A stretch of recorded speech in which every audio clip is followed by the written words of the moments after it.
today. All right, we don't need that.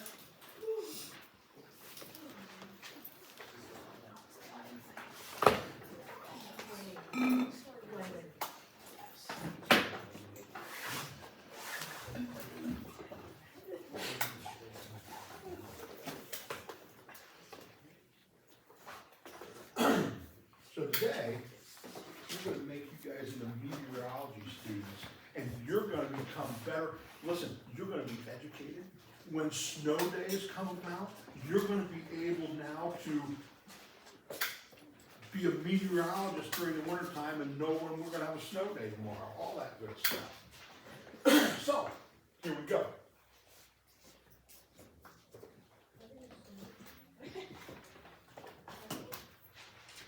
It all comes down to this. We have oxygen gas at 32 grams per mole and nitrogen gas at 28 grams per mole, making up 99% of our atmosphere. 99%. The other 1% is argon, which is at 40 grams per mole. So air is heavier than water. Water is lighter than air. It's an amazing thing. How in the world do we have liquid water? You guys already know the answer to this. Could someone help me out? How do we have liquid water? Water should be a gas. It should be lighter than air. It should move up through our atmosphere and stay at the upper edges of our atmosphere, outside of the homosphere. You familiar with the homosphere? So the bottom three layers of our atmosphere are known as the homosphere, where we have an even mixing of gases. The lighter gases go up into the outer. We should have water on its way out. Why is it liquid? Well, please, one of you, please. It's a polar molecule, and there is a hydrogen bond. Let's show water being a polar molecule. Would everyone agree that this is a 3.5 and tug of war with a 2.1? So these two shared electrons, oxygen is way winning that tug of war. They're pulled closer. These two shared electrons are pulled closer to the oxygen. We can draw a line through through a water molecule. It has that bent structure. We have a partially negative end, we have a partially positive end, and water is a dipole. As a result, when it bumps into another water molecule, it clings together. And it is a liquid, though it is lighter than air. Has anyone ever carried a bucket of water? Is it light or is it heavy? It's really heavy. It's really heavy because it's in liquid form. And it's heavy. Do you realize that we have trouble getting water up in the top of skyscrapers to fight fires? It's a serious problem. It takes serious pumps to get, they struggle getting water to the top of a skyscraper to fight fires. So how in the world do we get water out of the ocean, up into the atmosphere, thousands of miles of inland, and then rain back to Earth? It's amazing. We're going to learn about it. Here we go. We have another water molecule. There it is. It's bent. It's partially negative. It's partially positive. Here is our hydrogen bond. It is an intermolecular bond between this water molecule and this water molecule, and between this hydrogen, this bonded to a strongly electronegative element, and unshared pair of electrons on another strongly electronegative element. It's a really, really fancy way of saying the positive end of one molecule is attracted to the negative end of another. Just that simple. And so water is a liquid. Now, we need to talk about some concepts here that we need to understand as we try and understand how our weather works.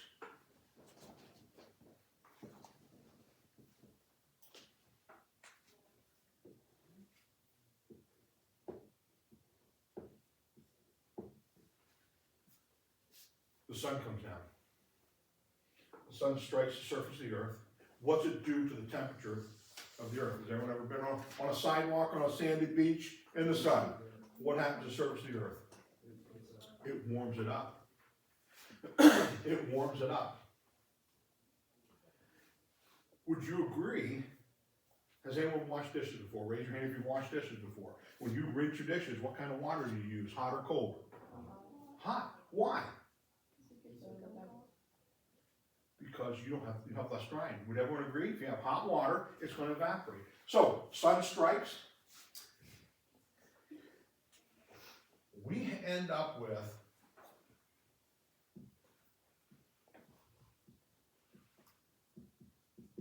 warm, moist air.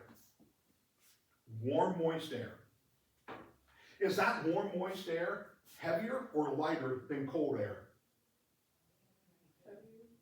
Seems like it'd be heavier. You have moisture in it, right? Wouldn't that make it heavier? Except for what's water?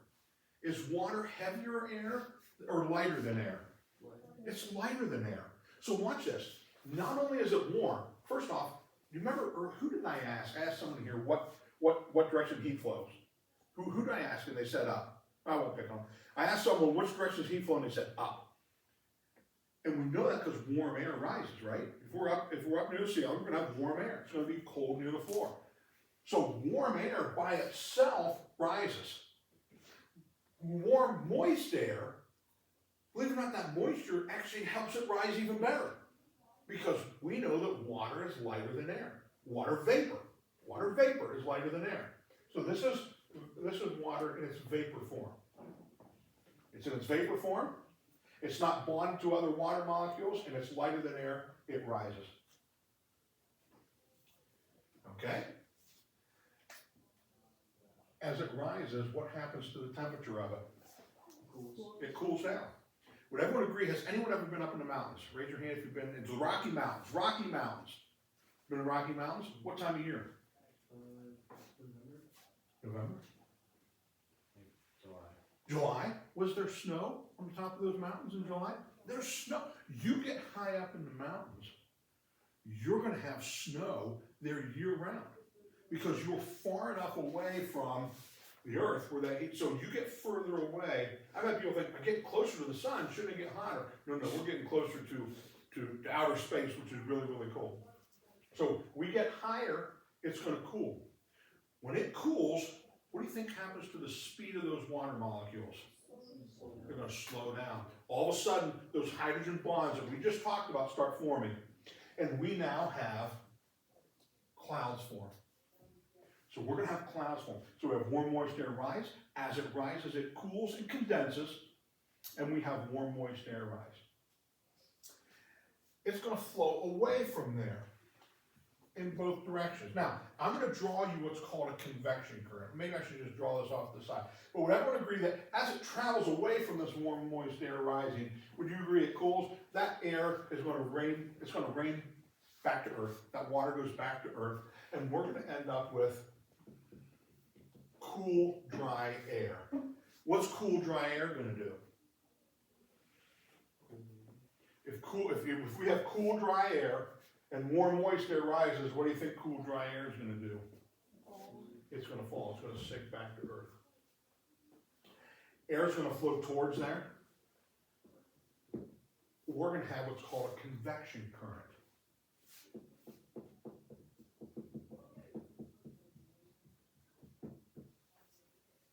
Has anyone cooked on a stove? Raise your hand if you've cooked on a stove. All right, good, we have some experience here.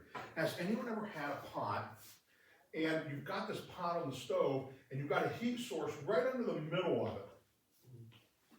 And would you agree that if you watch that soup, or whatever you're cooking, would you agree that the hot water comes up, and then it peels to the side, and goes back down? Has anyone ever seen that? Yeah. It'll actually, you'll see the skim that's on the soup that's on top, go to the edge, and then travel down. Convection currents.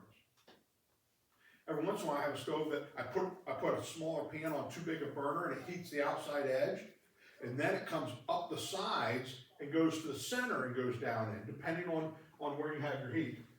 But those are convection currents. Okay? Now, I want to talk about right now, globally, how this affects our weather. Okay?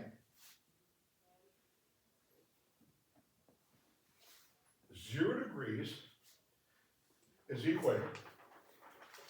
90 degrees is the North and South Pole when we talk latitude.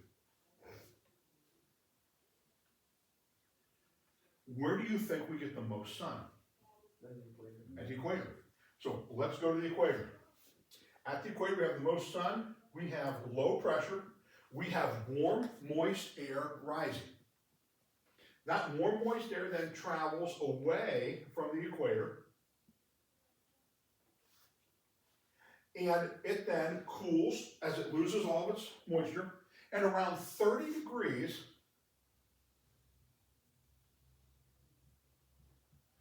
it has dropped all of its moisture, and we have cool, dry air sinking.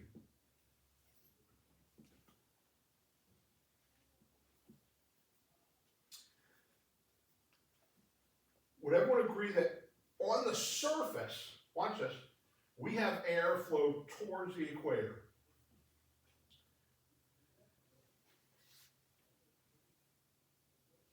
Air flows towards the equator on the surface. This equator was called the doldrums. Back before there was powered ships, anyone in a sailing vessel, if you got stuck on the doldrums at the equator, you may spend weeks there with no wind. You're just sitting there where warm, moist air is evaporating. You got wind coming from both directions. You're just sitting there in trouble. Okay? Now, I just want to show you something. At 30-degree latitude, and we have dry air there, what would you expect to find at the 30-degree latitudes? I've got an earth here, it's seen its better days, it's busted apart at the seams. Look at the equator. Have you heard of the Amazon rainforest at 0 degrees? So at zero, let's follow this equator. Have you heard of the rainforest of Amazon? Have you heard of the Congo in Africa? You see how green it is? Let's go up to 30 degrees. Have you heard of the Sahara Desert? Yeah. Have you heard of Mexico? Yeah. Have you heard of Saudi Arabia? Yeah. Let's go south. Let's go 30 degrees south. Have you heard of Australia?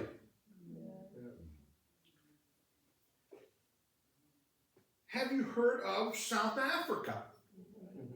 Do you agree those are dry places? Why are those dry places found? Right here. 0 degrees, we have warm, moist air, cool, dry air, and that's where our deserts are. They're there for a reason.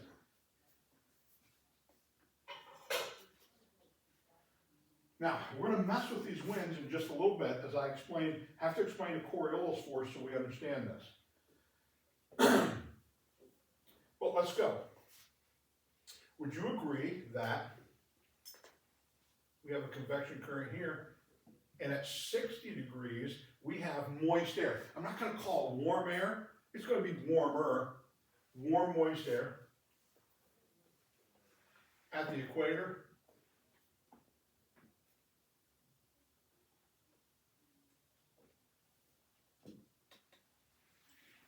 we have cool, dry air sinking at the North and South Pole. Cool, dry air sinks. So we have air flowing away from the North Pole. Away from the North Pole. We have air flowing here towards the 60. Oh, we forgot to put this 60 in. We have air flowing here away from 30 towards the 60. Those are our wind patterns there.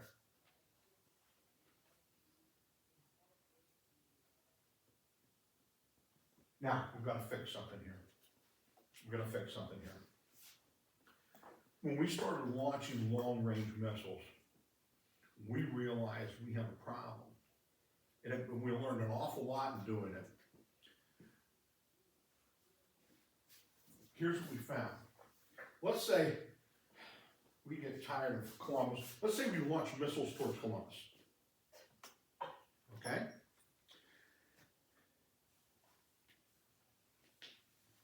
Would you agree that the Earth rotates in this way? Pretend you're the sun. You should see the east side of the United States first. Is that right?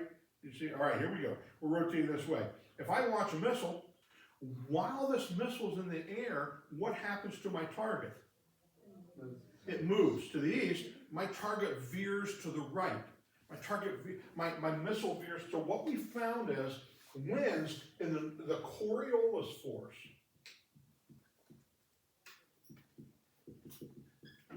The Coriolis force causes wind to veer to the right in the northern hemisphere. Guess what it does in the southern hemisphere? It veers to the left. Left and the south. Now, here's a problem.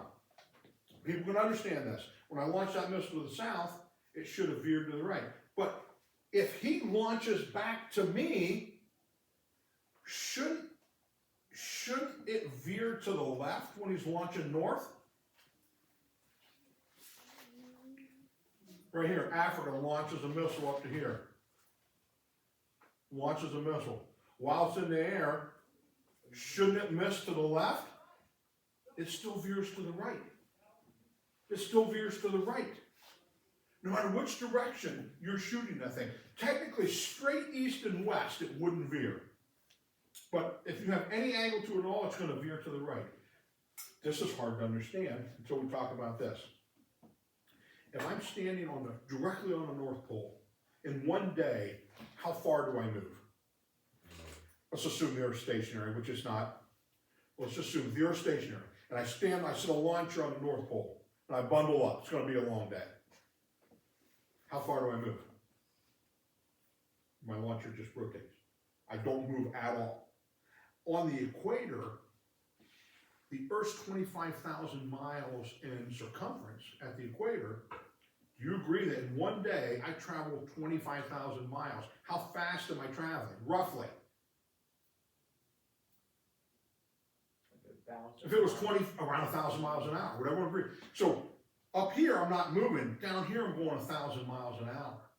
So watch this. Anyone who's played soccer or I have no football players, right? Soccer players. If I'm going to pass a soccer ball to a running player, do I pass to where he's at now? Because while that ball's in the air, would you agree he's moved? Like it veered to the left or veered to the right. So you pass to where he's going to be. So watch this. If this person's stationary down here and the Earth's moving in this direction, you better fire your missile to the left because it's going to veer. He's going to end up meeting where it's going to be. You know? So wind veers to the right in the northern hemisphere, no matter which way it's going. Do you understand that concept? It's a little bit hard to understand.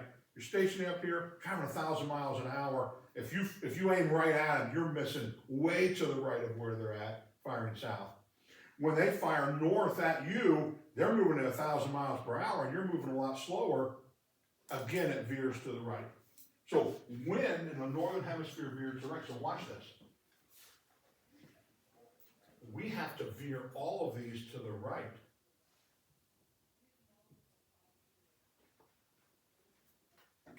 These veer to the right. These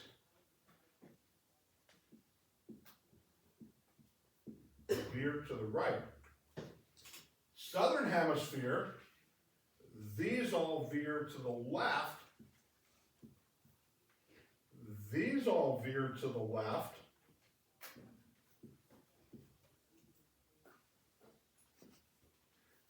These all veer to the left. Now I'm going to talk a little bit about winds. Winds are described as where they come from. A wind is described as where they come from. So these up here and down here are known as the polar easterlies. They come from the east. Where does our weather come from? Anyone know? Does anyone watch the weather at all? Where do our storm systems typically come from? Or where does our wind typically come from? I used to put roofs on houses. When we would put the ridge cap on, we had to make sure we faced them a certain way because we knew the wind, prevailing wind is always from which direction? Most times, Does anyone know? The west. The west and the south. So watch this. We live in this area. We live north of 30 degrees. Aren't we north of Mexico? Yeah. So we live here where the westerlies are. So here and here are the westerlies.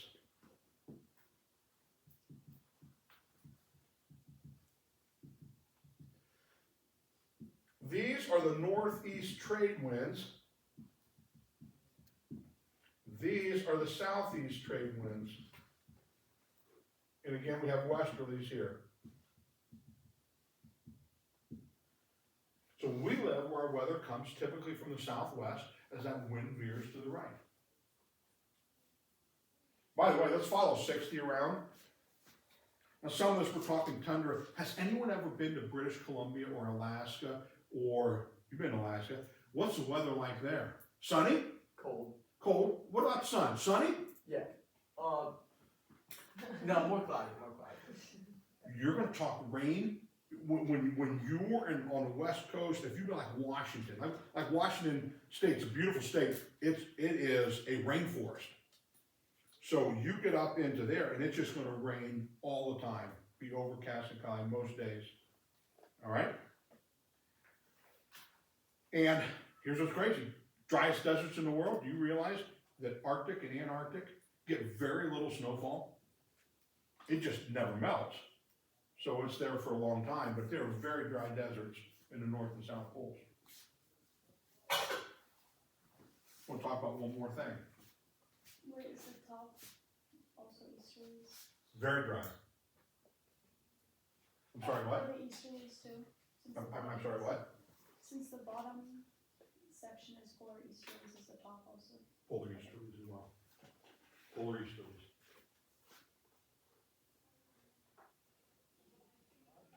Again, these convection currents are set up strictly, and those drive our weather. Now, more locally, I want to show you something. Warm, moist air rising. We're going to call this a low pressure system. We're going to start talking gases and pressure in class. And we'll take the barometric pressure because it changes daily. We have low pressure systems. Where we have cool, dry air sinking, this is going to be a high pressure system. So I want to picture something. High pressure system. Imagine we take a blow dryer. Anyone blow dry their hair? I don't. I just use towel. Imagine taking a blow dryer on the surface of this table and just blowing air. Would you agree that it's going to hit the surface of the table and it's going to spread out in all directions? Mm-hmm. So in a high pressure system, where we have this cool dry air sinking, it's hitting the ground and it spreads out. The wind goes away from a high pressure system. Now remember, do we have any clouds in a high pressure system? No, we don't. Because it's cool, dry air. So in a high pressure system, we also have sunny days. It does actually warms up, it's a nice day, but in the morning it's cold because you have a high pressure, you have cool, dry air. As it spreads away in the northern hemisphere, it veers to the right. So a high pressure system rotates in a clockwise direction. High pressure. Let's look at low pressure. If I have a low pressure system, I have warm, moist air rising, and I have wind that flows in to replace that. So wind flows towards, on the surface of the earth, flows towards a low pressure system. Any hurricane watchers, anyone like to watch hurricane, or you've seen footage of those hurricanes as they come in. You have an eye of that hurricane, that's the low pressure. So air flows, so we have a low pressure, we have air flow towards that low pressure system. Oftentimes, before a rainstorm here, we'll get wind out of the east. It's kind of weird to have wind out of the east, but our systems typically approach from the west, and as a low pressure system approaches from the west, wind flows towards it, you have wind out of the east, you know it's going to rain. Here we go. Northern hemisphere, it veers to the right. So when we see hurricanes, and you watch that rotation, would you agree that they rotate in a counterclockwise direction from the Coriolis force because that wind flows towards that low pressure system, towards that warm moist. Remember, these here are called convection currents. I have it written in. Convection current. That's all the weather we have. That's the big picture on weather. There's so much more to that, but it all comes, and if you just think of the amazing part of this, how in the world am I gonna get moisture from the ocean thousands of miles inland? It's lighter than air. It's lighter than air. It's gonna rise in that air, it's gonna travel inward, and it's gonna rain that moisture back to earth. Amazing. Why does it why does it turn back into liquid? Because it's cooled off. The particles slowed down, those hydrogen bonds reestablished, we have liquid or ice in those clouds, and it gets transported inland.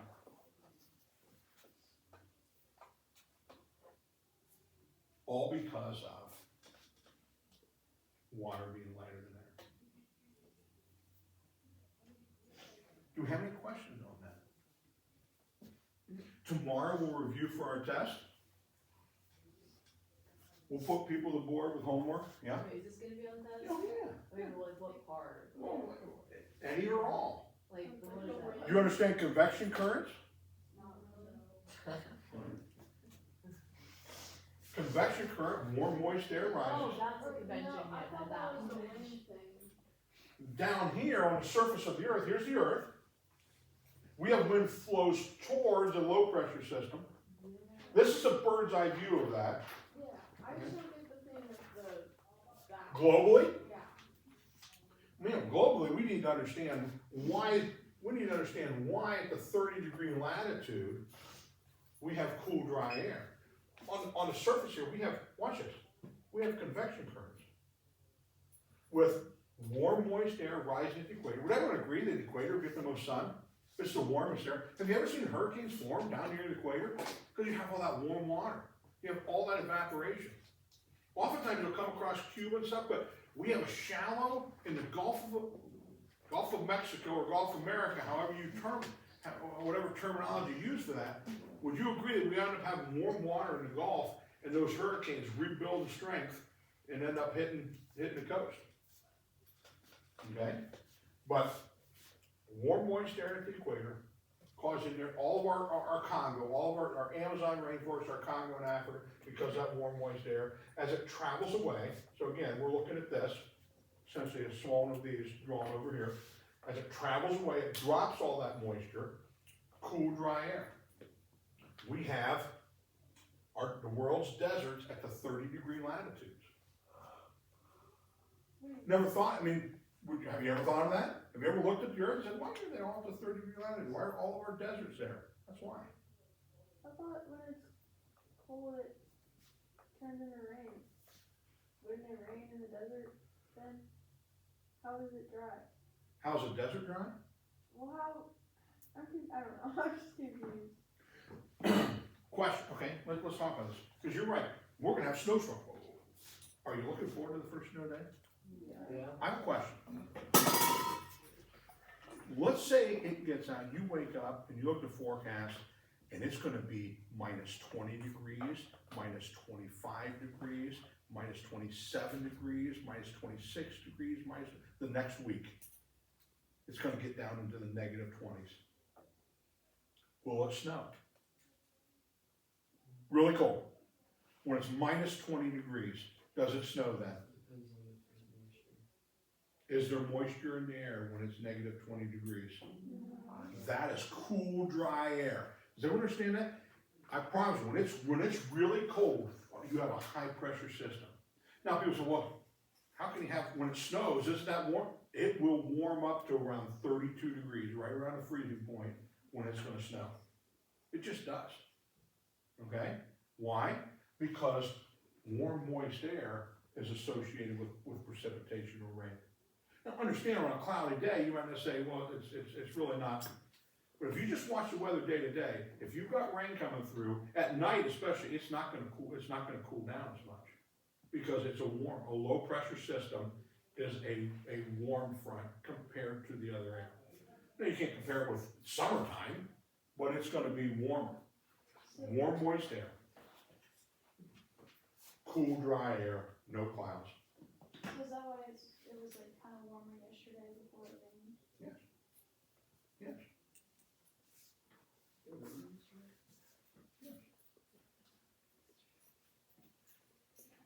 Comparative for this time of year. Is that like all we need to know really? Just Yeah. That is basic meteorology. That's just really introductory level. What, isn't it kind of cool to know? Do we have to know like the road tabs of this? Like, Like high pressure, low pressure, you ought to know high pressure and low pressure. You ought to know warm, moist, and cool. You ought to know cool, dry, and warm, moist. You ought to know that water's lighter than air. It's one of the driving factors in this weather. Helios force. Coriolis? Yeah.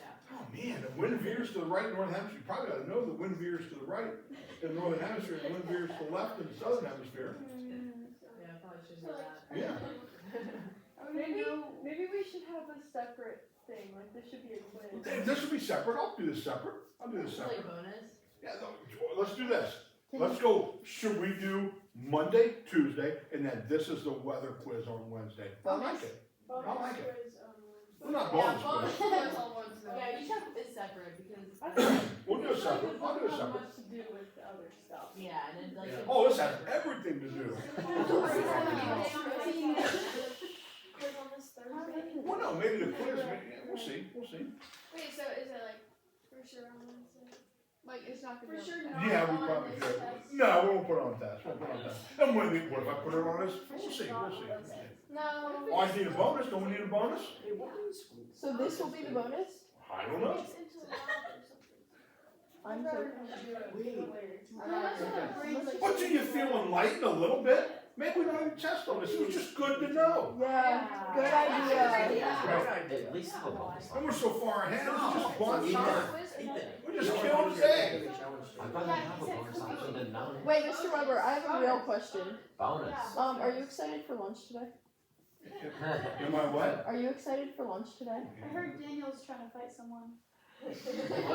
Daniel's looking at. No, It's like no. scrap his act. It's probably gonna be just a normal day. No, Daniel's. Her Daniel is that guy. What age is he? Daniel and Wait, Adeline? it's Do gonna we be have any questions on this? Wait, is it gonna be a bonus or a quiz? Bonus. Let's decide after we take the test. Let's take the test and we'll decide. But it won't be on the test. No. Unless it's bonus.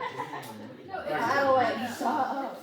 Do you understand that water is a dipole and hydrogen bonding, and the fact that water is lighter than air? And it's kind of amazing though. It's kind of amazing. Wait, so why is water a vent structure and other things aren't? Why does what? Why is water a vent structure and other things aren't? Other things are. But, I mean, there's some other ones that are. But water's bent just because, I just don't know, because it is. I'm glad it is. And then you can have two other ones. What's the matter? What would we do without water? Listen, we haven't even talked about water, what water does when it freezes. That's craziness. We'll say it expands. Headstock.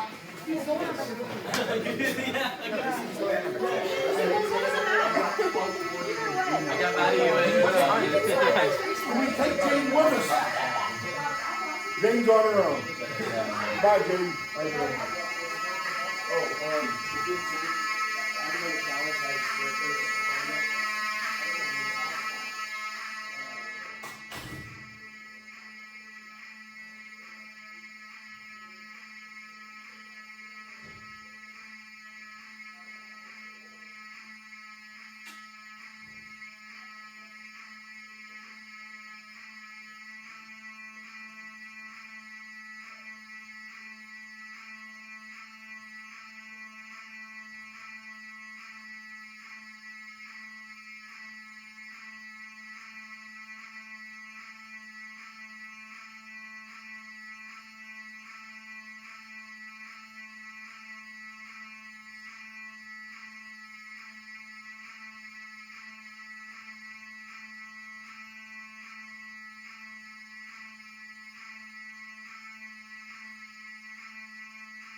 can stop that. Jaden just got burnt to a crisp and then desk. It's fun, marshmallows in here? Does it?